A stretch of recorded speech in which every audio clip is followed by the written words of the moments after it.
The emergency room nurse couldn't look me in the eye. Behind her, fluorescent lights hummed softly above polished hospital floors. Stretchers rolled past in the hallway. Somewhere down the corridor, a child was crying, while an overhead speaker calmly called another trauma team to the emergency department. Life inside St. Mary's Hospital kept moving, as if my world hadn't just stopped. The nurse tightened her grip around the clipboard until her knuckles turned white. I'd seen that expression before, not here in Nebraska, but in military field hospitals. It was the look medics wore when they were trying to soften a truth that could never be softened. "Mrs. Hawthorne, your daughter is in critical condition." The hallway seemed to tilt beneath my feet. Nothing in 20 years of military service, not Afghanistan, not roadside bombs, not watching helicopters disappear into smoke-filled skies, prepared me for walking into that hospital room. The afternoon sunlight slipped through half-closed blinds, drawing pale lines across the floor. Monitors blinked with quiet precision, while the steady scent of antiseptic filled the air. In the middle of it all lay my little girl, 7 years old and barely visible beneath crisp white blankets that looked far too large for someone so small. Her left arm rested inside a bright pink cast. Purple bruises colored one side of her face. Her favorite stuffed rabbit sat untouched beside the pillow, one floppy ear hanging over the bed rail as if it had been waiting for her to wake up. When her eyes finally opened, the first thing she did was apologize. "I'm sorry, Mommy." I wrapped my hand around hers. "For what, sweetheart?" Her lips trembled. Daddy was with Aunt Serena. For one impossible second, my mind searched for another meaning, another explanation, anything. Then she whispered the sentence that shattered every promise my husband had ever made. When they saw me, Daddy pushed me down the stairs. Every sound inside the room disappeared. The monitor, the footsteps outside, even my own breathing. "They're probably still at home," she whispered. "They were drinking whiskey." Daddy told me to tell everyone I fell while we were playing princess. For a few seconds, I wasn't a mother, I wasn't a veterinarian. I wasn't even the decorated army captain people thanked for her service. I was simply a woman trying not to fall apart beside her child's hospital bed. Looking back now, I realize my marriage didn't end that afternoon. It ended the moment my little girl believed she had to apologize for discovering the truth. And if you think this story is only about an affair, don't decide yet. Because what my daughter accidentally recorded that afternoon would destroy far more than my marriage. 3 hours earlier, Thursday had begun like hundreds of ordinary Thursdays before it. A cool October breeze drifted across our little Nebraska town, carrying the smell of harvested cornfields and damp earth. Maple leaves skittered across Main Street every time a pickup truck rumbled past, and the first rays of sunlight painted the white church steeple at the end of Oak Avenue in soft gold. It was the kind of peaceful morning that made you believe nothing terrible could possibly happen. By 6:30, I had already unlocked Hawthorne Veterinary Clinic. The familiar scent of disinfectant mixed with fresh coffee and clean hay greeted me as I switched on the lights. Somewhere in the kennels, an anxious Labrador barked once before settling down, while a sleepy tabby cat protested from inside a carrier waiting for surgery. Animals were honest. If they were frightened, they showed it. If they trusted you, they showed that too. After Afghanistan, I found that comforting. People were far more complicated. Around town, everyone called me Doc Tori, the woman who stayed late for emergency surgeries, the veterinarian who quietly paid adoption fees for abandoned dogs whenever no one else would. Most people never guessed I'd spent 20 years wearing army camouflage instead of blue scrubs. They didn't know there was a Bronze Star locked inside the back of my bedroom closet, or that some nights I still woke at exactly 3:17, reaching for a rifle that hadn't been beside my bed in years. I preferred it that way. Heroes made people ask questions. Veterinarians simply fixed broken things. And fixing broken things felt familiar. At 5:45 that morning, Dennis had kissed my forehead while I was still pouring cereal for Meadow. "Big regional meeting today," he'd said, straightening his tie in the hallway mirror. "Don't worry about after school. I'll pick our little monster up." Meadow immediately protested. "I'm not a monster," Dennis laughed. "No?" She shook her head so hard her ponytail bounced. "I'm a velociraptor," he grinned. "My mistake." She climbed onto her chair wearing the same ridiculous purple rain boots she'd excelled on since spring. "It isn't even raining," I reminded her. "They're lucky boots." "You've said that every day for 6 months." And we've never had a bad day. Dennis and I laughed together. At least, I thought we did. Looking back now, I realized something was different. Tobacco barely looked at me. His smile reached Meadow, but it never reached his eyes. At the time, I blamed work. The regional bank had been restructuring for weeks. Late meetings, conference calls, weekend reports. Every marriage went through seasons. That's what I'd kept telling myself. Across the table, Meadow was carefully balancing blueberries on the edge of her pancake before pretending they were tiny planets orbiting butter. Children have a beautiful way of making ordinary breakfasts feel important. I almost forgot. She jumped down from her chair and disappeared into the living room before returning with her little pink tablet. Daddy. She held it up proudly. I'm making another Mr. Buttons movie after school. Mr. Buttons was an old stuffed rabbit missing one button eye and half an ear after years of being dragged through airports, playgrounds, and camping trips.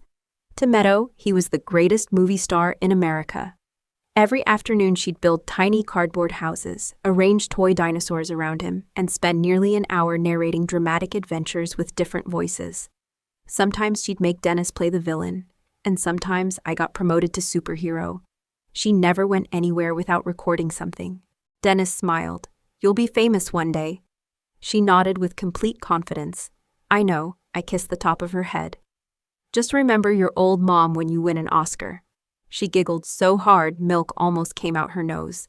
It was such a small moment, the kind families forget 5 minutes later. I remember every second of it now. Because that pink tablet, the one none of us paid much attention to, would eventually become the most important witness in our entire lives. At 7:08, my phone buzzed. It was Serena. Showing houses all day, but if Dennis gets stuck, I can always grab my favorite niece. Too many exclamation marks, but that was Serena. She floated through life like sunlight. 3 years younger than me, she was a real estate agent who could sell a farmhouse in the middle of a blizzard with nothing more than a smile and a warm handshake. Where I planned everything, Serena improvised. Where I carried silence home from the war, she filled every room with laughter. She taught Meadow how to braid doll hair, how to whistle, and how to bake chocolate chip cookies that somehow always came out softer than mine. She was the fun aunt, the one every child adored. I smiled and typed back. Dennis already volunteered, but thank you. Almost immediately, another message appeared. You sure? I don't mind changing my appointments. Funny, I hadn't actually told her Dennis was watching Meadow. She somehow already knew. The thought barely registered before the clinic door swung open. Mrs. Henderson hurried inside carrying 16-year-old Oliver, the fattest orange cat in 3 counties. He swallowed another hair tie. I sighed. Again? He has expensive taste. For the next 4 hours, I disappeared into work. Scalpels, x-rays, vaccinations, an anxious golden retriever terrified of nail clippers, and a little girl crying because her guinea pig wouldn't eat. Life was ordinary, comfortingly ordinary. Around noon, I finally leaned against the sink to wash my hands. Outside my office window, the wind lifted golden leaves into little spinning circles across the parking lot. I remember thinking how peaceful everything looked, how lucky I was. A husband, a daughter, a sister who loved us, and a quiet town where everyone knew our names. I actually smiled. Then my phone rang. The caller ID read St. Mary's Hospital. And in less than 30 seconds, the life I believed I had built would disappear forever. Hospitals have a strange relationship with time. The second I saw St. Mary's Hospital flash across my phone screen, everything around me seemed to slow down. Outside my office window, golden leaves still drifted lazily across the parking lot. Inside the clinic, someone laughed in the waiting room. A Labrador barked twice before settling down again. The world continued exactly as it had a moment earlier, only mine stopped. This is Dr. Victoria Hawthorne. The woman's voice on the other end was calm, carefully practiced. Mrs. Hawthorne, this is St. Mary's Hospital. Your daughter has been brought into the emergency department. The bottle of surgical soap slipped from my hand and hit the stainless steel sink with a loud crack. What happened? A pause, the kind hospitals use when they're deciding how much truth a parent can survive over the phone. She has significant injuries. You should come immediately. My military brain translated the sentence automatically. Alive, but badly hurt. I'll be there. I didn't remember grabbing my keys. Didn't remember telling my assistant to cancel every afternoon appointment. I only remembered running. Outside, the October wind slapped against my face as I sprinted across the parking lot. Dry leaves chased each other around my truck tires, while somewhere in the distance, church bells rang noon. The drive to the hospital normally took 20 minutes. I made it in 8.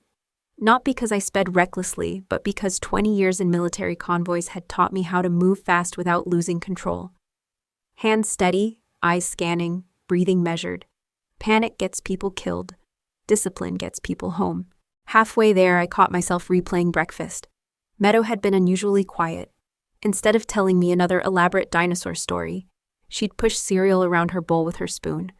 "You okay, Peanut?" She'd nodded. Daddy stayed up really late again. He was talking on the phone. I hadn't thought much of it. Regional banking meetings, conference calls, busy season. Dennis had been working late for months, or at least that's what I'd believed. Now every memory suddenly looked different. The new cologne, the separate laundry, the late-night text messages he'd smile at before turning his phone face down.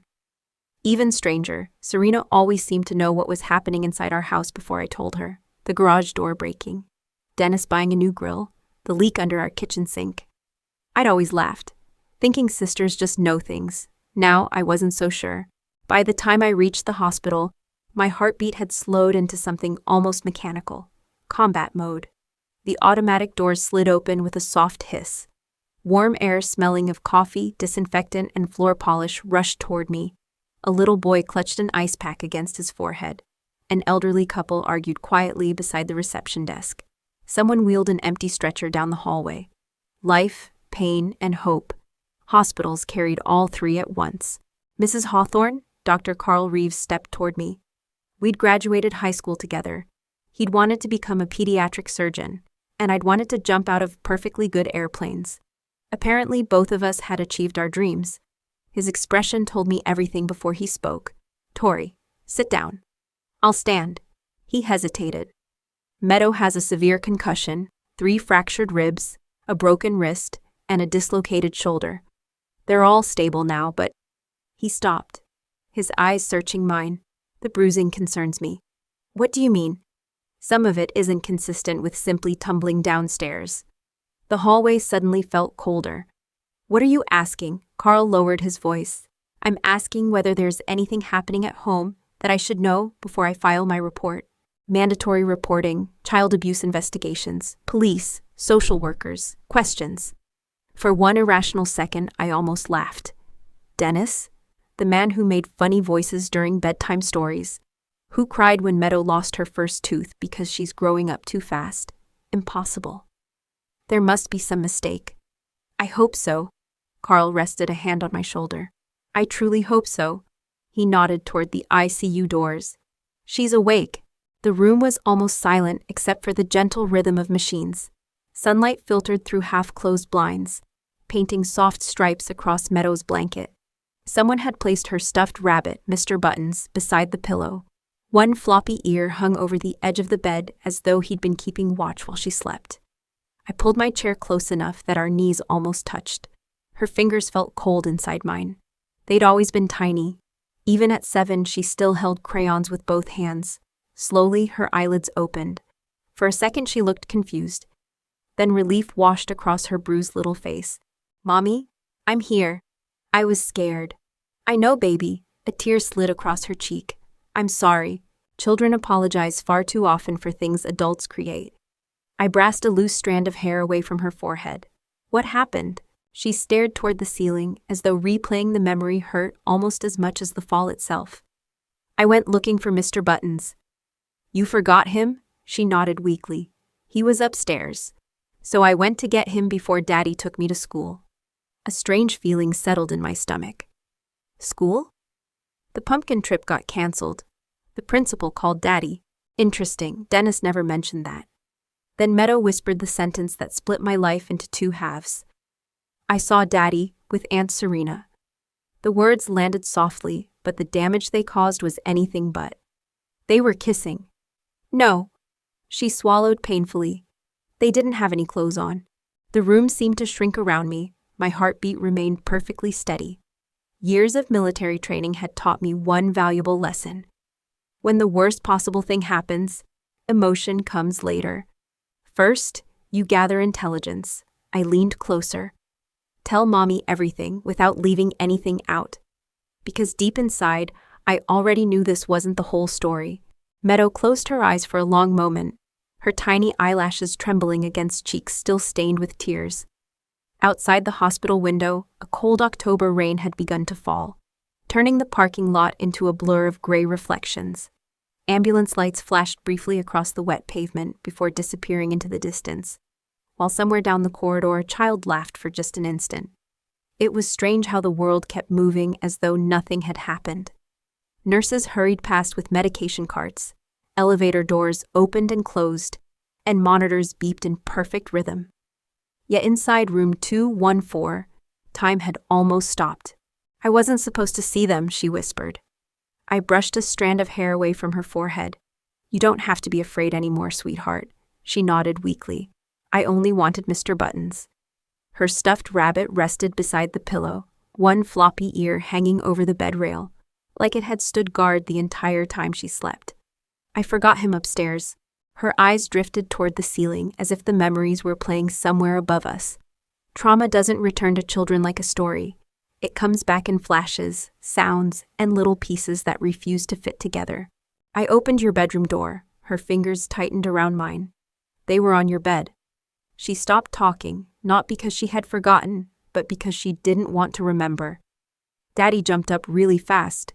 He looked different. Different how? Like when storms come really fast. That simple comparison hit me harder than anything else she'd said. Children don't compare people to monsters.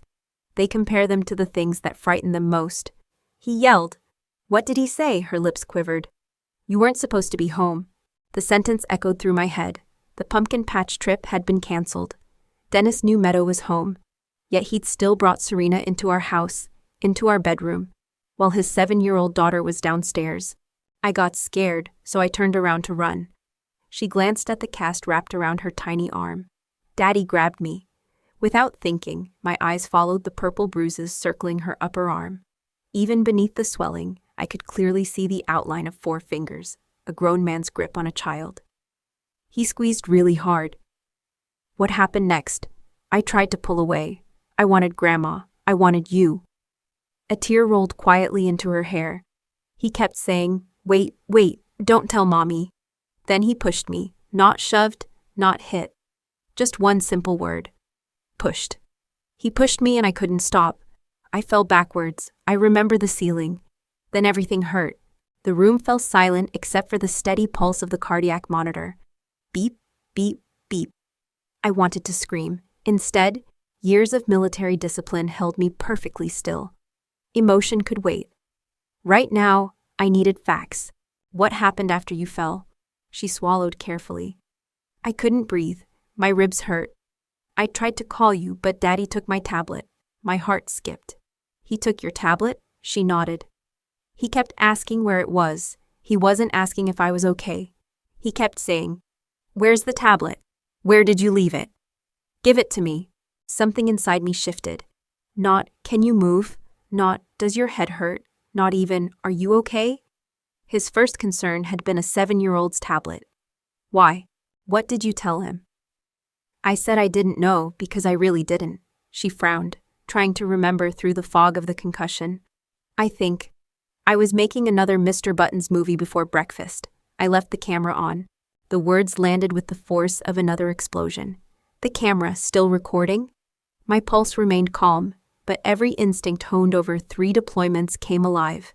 Dennis hadn't panicked because Meadow caught him. He'd panicked because she might have recorded everything.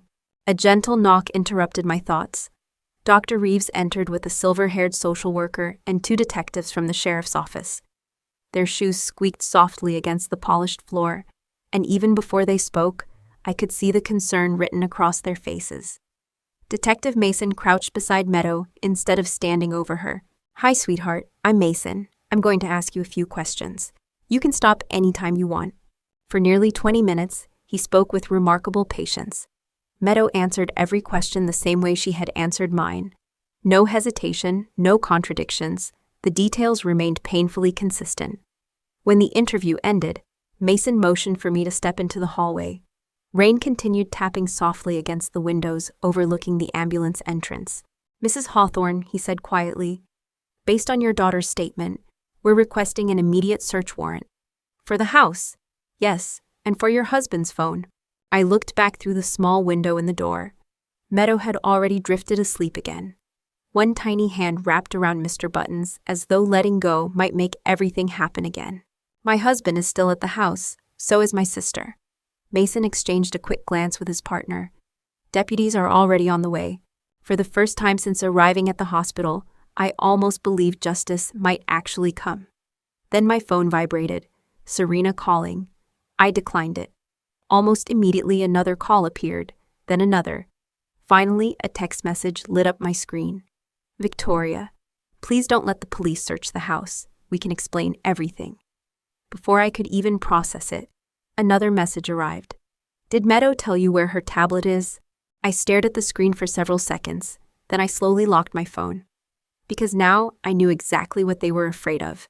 And somehow, I had the feeling the little pink tablet contained far more than a 7-year-old's dinosaur videos. Detective Mason wasn't the kind of man who wasted words. He studied Serena's text message for only a few seconds before handing my phone back. Outside the hallway windows, rainwater streamed down the glass in crooked lines, blurring the flashing blue lights that just pulled into the hospital parking lot. 2 sheriff's cruisers rolled slowly toward the emergency entrance, their light bars reflecting across the wet asphalt like silent warnings. "They're scared," Mason said. I noticed. He nodded once.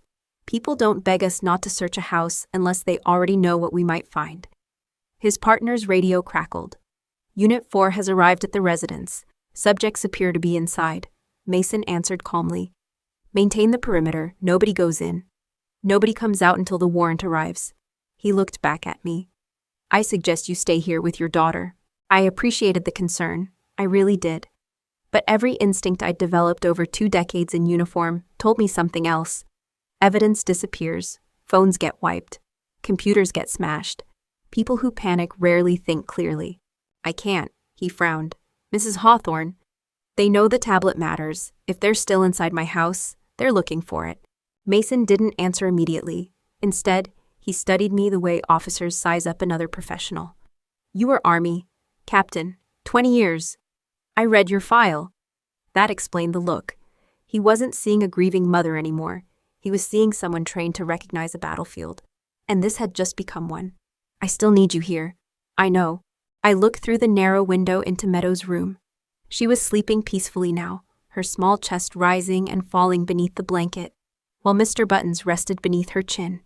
For the first time all afternoon, she looked safe.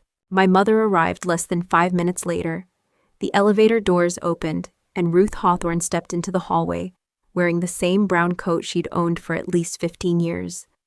Rain glistened across her shoulders, and damp silver hair clung to one side of face, but she never slowed her pace. At 71, she still walked like the school principal she'd been for 3 decades. "What happened?" I told her everything, not just the affair, everything. She never interrupted, never gasped, and never cried. She simply listened with both hands wrapped tightly around the strap of her purse until her knuckles turned white. When I finished, she closed her eyes only for a second. Then she asked one question. "Did Meadow say he pushed her?" "Yes." She inhaled slowly. When she opened her eyes again, there was steel in them. "The police? They're getting a warrant? And Dennis? Still at the house?" She looked toward Meadow through the glass, then back at me. "I know that look." "What look?" "The one you came home from Afghanistan with." Silence settled between us. "You think you're going there. I think they're destroying evidence. You think you can stop them. I know I can." My mother stepped closer until we were almost face to face. "Victoria, I buried enough soldiers' mothers during your military career. I'm not burying my daughter because she couldn't let someone else handle one more battle." For just a moment, I was 12 years old again, standing in the kitchen after losing a softball game, listening to Mom tell me that courage wasn't always charging forward. Sometimes it was standing still. But this felt different. This wasn't pride. This was timing. My phone buzzed again. Another message from Serena.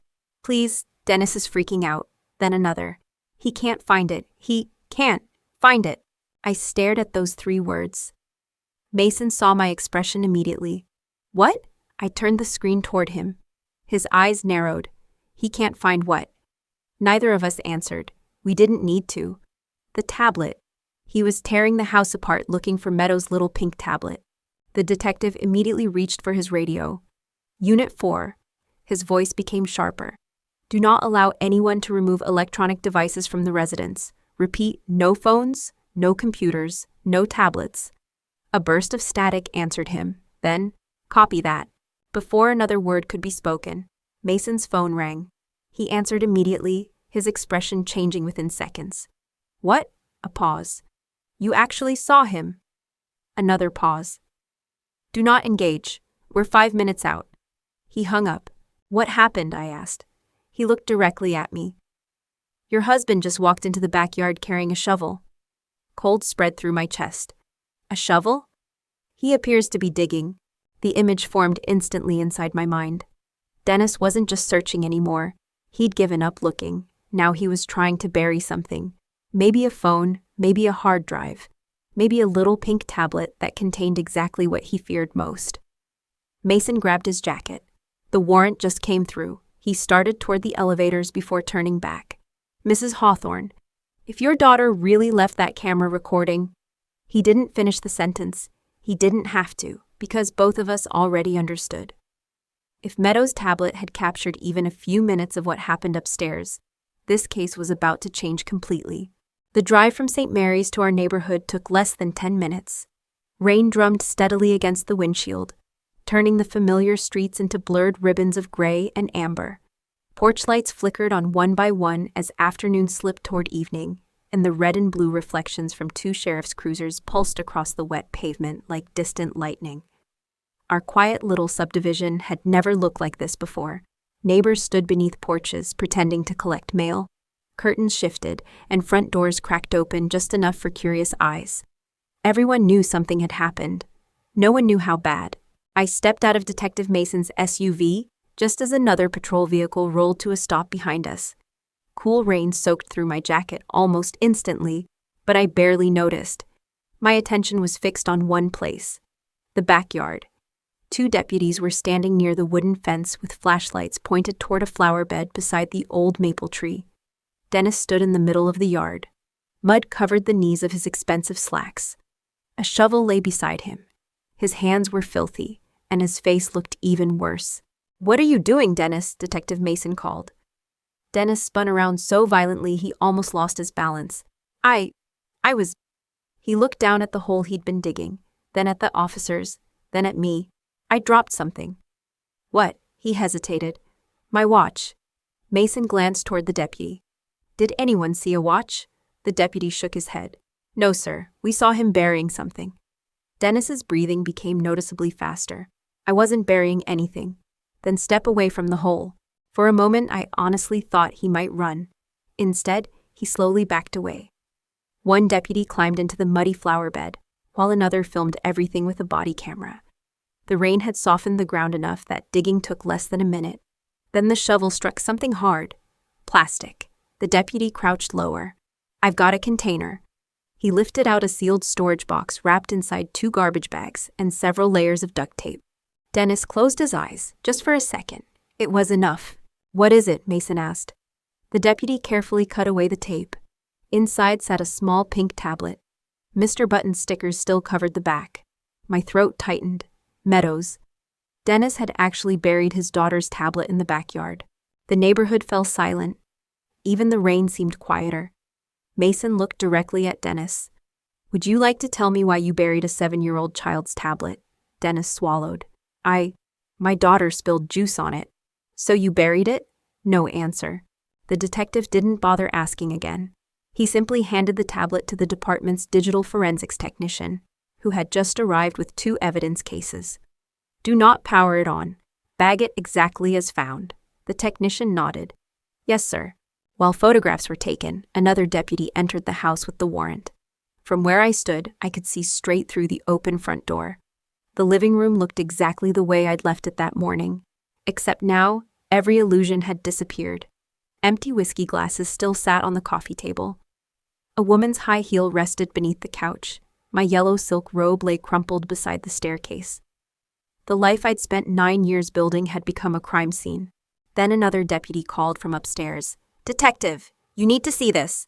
We followed him to our bedroom. Rain tapped softly against the bedroom windows, while crime scene photographers moved carefully across the carpet, documenting every inch of the room. The comforter had been stripped from the bed, drawers hung open, closets emptied. Someone had searched desperately for something. Mason slowly turned toward Dennis. "You've already looked everywhere, haven't you?" Dennis stared at the floor. No answer. The detective opened the closet himself, then smiled. "Interesting." "What?" He pointed toward the top shelf. A small black security camera, almost invisible, was mounted above the closet door. I'd forgotten all about it. 2 years earlier, after a string of neighborhood break-ins, Dennis himself had insisted we install indoor security cameras that automatically recorded whenever movement was detected. The bedroom camera, the hallway, the front door, the recordings backed themselves up automatically to cloud storage. Dennis looked up, his face losing every remaining trace of color. "No," he whispered. "No." Mason followed his gaze. "You forgot about the security system." Dennis actually stumbled backward. "I deleted everything." The detective folded his arms. "From the tablet? Maybe. But cloud backups," he smiled without humor, "are a little harder to bury." Dennis collapsed onto the edge of the bed as though every bone in his body had suddenly disappeared. One deputy quietly placed him in handcuffs, the metallic click echoing through the room. Outside the bedroom, another officer appeared carrying Serena's designer handbag. "Detective, we found 3 burner phones and approximately $14,000 in cash." Mason raised an eyebrow. "Interesting." The forensic technician stepped into the room carrying Meadows' tablet inside an evidence bag. We were able to examine the external storage card without powering on the device. "So?" The technician looked directly at Mason. "The recording wasn't deleted." My pulse stopped. "What recording?" The camera was already running when someone picked up the tablet. He carefully held up the evidence bag. "The file is almost 32 minutes long." The room became completely still. 32 minutes, long enough to capture far more than anyone had imagined. The technician continued quietly. "We haven't reviewed the entire video yet, but the opening audio clearly contains 2 adult voices." He glanced toward Dennis. "And one child saying, 'Daddy.'" Dennis closed his eyes. This time, he didn't open them again. Because the one witness he never considered, the one he tried to bury beneath wet Nebraska soil, had already told the whole story. 3 weeks later, the courtroom was filled long before the hearing began. Morning sunlight spilled through the tall windows, stretching across polished wooden floors where generations of families had stood before us, each carrying their own version of heartbreak. Outside, the maple trees had already turned shades of crimson and gold. But inside courtroom 3, everything felt suspended between truth and consequence. I sat beside Detective Mason with Meadows' tiny hand resting inside mine. She wore a lavender dress instead of a hospital gown now. The bruises on her face had faded into pale yellow. Her arm was still wrapped in a cast covered with signatures from nurses, doctors, and classmates who had missed her. Mr. Button sat quietly in her lap. She refused to leave him behind. Across the aisle, Dennis looked nothing like the confident bank manager our town admired. His expensive suits had been replaced by a plain gray jail uniform. Dark circles hung beneath bloodshot eyes. For the first time in years, he looked exactly like a man who understood consequences. Serena entered a few minutes later through a separate door, escorted by her attorney. Gone were the designer dresses and perfectly styled hair. She wore a simple navy sweater, almost no makeup, and kept her head lowered as whispers rippled through the courtroom. She never once looked in my direction. Judge Eleanor Watkins entered precisely at 9. "The court will come to order." The room fell silent. The prosecutor stood first. "Your Honor, the state intends to present recovered digital evidence, cloud security footage, forensic reports, and the recorded statement of the minor victim." A large monitor was wheeled into the courtroom. My stomach tightened. I didn't want to watch, but I owed Meadow that much. The first video appeared. It wasn't dramatic, it wasn't cinematic, it was heartbreakingly ordinary. The recording began with Mr. Buttons sitting on the bedroom floor while Meadow happily narrated another one of her imaginary adventures. Then the bedroom door slowly opened. Dennis laughed. Serena answered. A few seconds later, everything changed. The courtroom remained completely silent as the audio captured Dennis shouting, a frightened little voice, running footsteps, a scream, and then the sickening sound of a body striking wooden stairs. No one breathed. The second recording came from the bedroom security camera. It showed Dennis grabbing Meadow by the arm. It showed Serena rushing downstairs in my yellow robe. It showed both of them standing over a crying child, while arguing about what story they should tell police. Every lie, every second, every excuse, captured forever. When the videos ended, several jurors wiped tears from their faces. One elderly woman in the gallery quietly covered her mouth. Judge Watkins removed her glasses before speaking. In 32 years on this bench, I have rarely witnessed evidence so clear. She turned toward Dennis. You did not merely betray your wife. You betrayed your daughter. Then she looked at Serena. And you chose silence when a child needed protection. Neither of them spoke. There was nothing left to say. Dennis accepted a plea agreement later that afternoon, pleading guilty to aggravated child abuse, obstruction of justice, destruction of evidence, and filing a false police report. Serena pleaded guilty to obstruction, conspiracy to mislead investigators, and failure to report child abuse. Both received prison sentences, though Dennis's was substantially longer. As part of the civil settlement, every marital asset was transferred into a trust for Meadow. The house was sold. Her future education, medical care, counseling, and every dollar she would ever need had already been secured before either of them would see freedom again. Justice hadn't erased what happened, but it had made sure Meadow would never pay for it twice. 6 months later, spring arrived in Nebraska. The trees outside our new little farmhouse were bright green again, and every Saturday morning Meadow insisted on planting another flower somewhere in the yard. According to her, flowers made houses feel brave. One afternoon we returned to the same park, where I'd once parked my truck before confronting Dennis.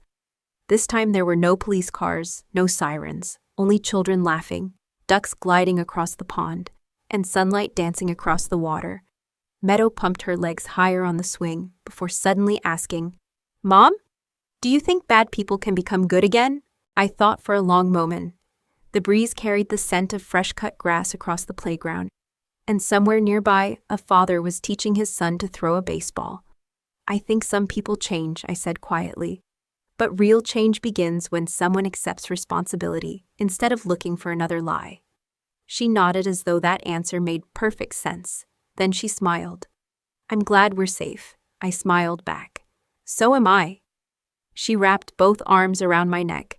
"You know, you're stronger than Captain America," I laughed. "No, I'm just your mom." She shook her head.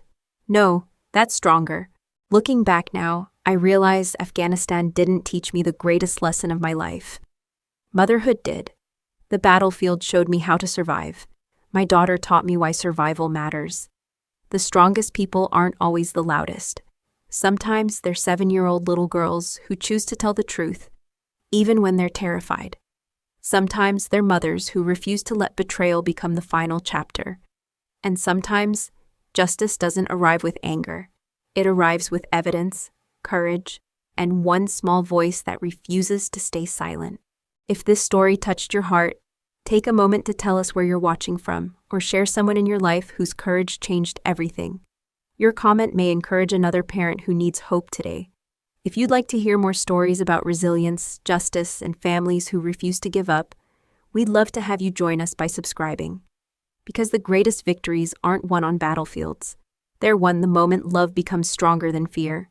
And that is a fight worth winning every single time.